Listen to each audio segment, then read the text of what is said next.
Top, tu roules sur le boulevard BD, cet album est fait pour toi. L'incroyable expédition de Corentin Tréguier au Congo. 1871, Afrique centrale, aux abords du fleuve Congo, un célèbre scientifique français, le professeur Delécluze, disparaît. 11 mois plus tard, à Paris, un croquis représentant un singe avec le casque colonial du professeur sur la tête pose question. Si la source est fiable, l'interprétation est floue. Le scientifique et son équipe se seraient-ils transformés en chimpanzés ? Le mystère est entier, mais ne peut le rester. Il y va de l'honneur de la France, mais surtout de l'avenir de ses ambitions coloniales dans cette dernière partie de l'Afrique inexplorée.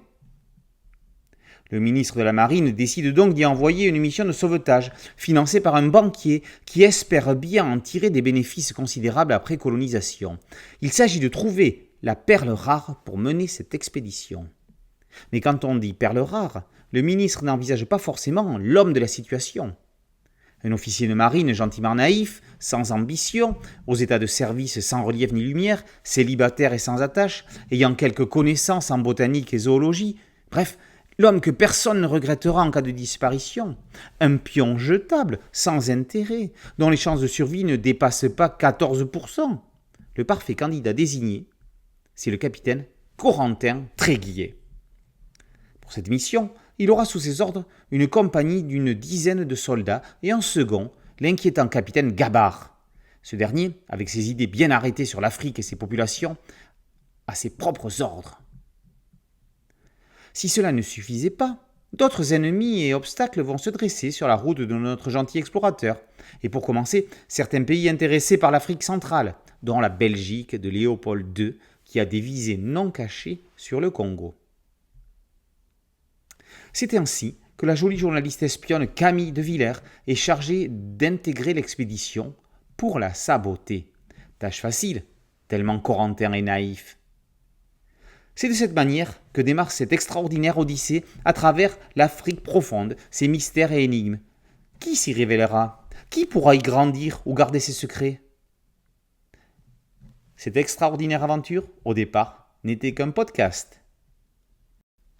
À l'écriture, Emmanuel Suarez, passionné de théâtre, de sciences, d'art, de culture française et de rivages lointains, passe le cap en 2007 pour France Culture et crée la première fiction radio de France. 10 épisodes qui récolteront plus d'1 million d'écoutes. Un réel succès récompensé par le prix Fonds Podcast Originaux SACD France Culture en 2021.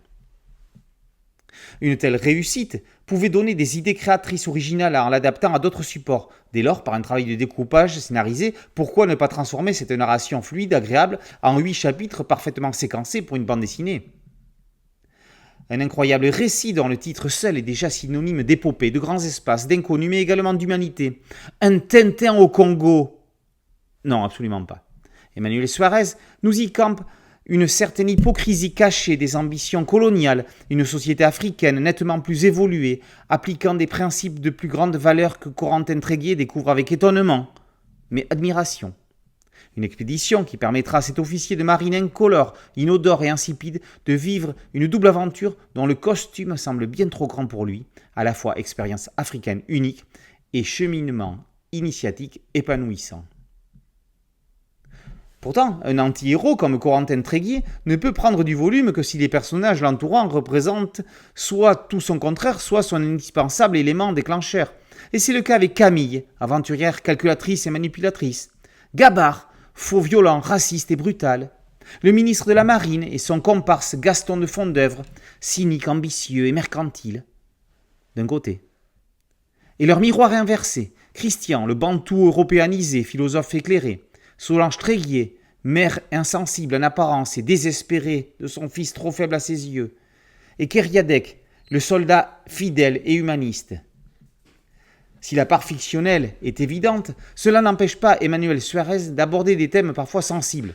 Celui du colonialisme, évidemment, mais également de l'esclavage et de la traite des Noirs, des théories de Darwin ou encore de la recherche du bonheur. Aspect non négligeable, afin d'éviter les clichés trop stéréotypés, trop figés, une touche d'humour s'égrène ici et là. C'est notamment au travers des attitudes, réflexions, réactions de Corentin, sa naïveté ou simplement son innocence que ce scénario est rendu plus léger. La fin assez idéalisée, voire utopique, imaginée par Emmanuel Suarez, y ajoute une touche plus romanesque. L'une des facettes les plus intéressantes dans cet album est clairement la démarche créatrice, allant à l'opposé de ce que nous aurions pu imaginer. Comment transposer un podcast en une bande dessinée sans la noyer notamment dans un excès de texte?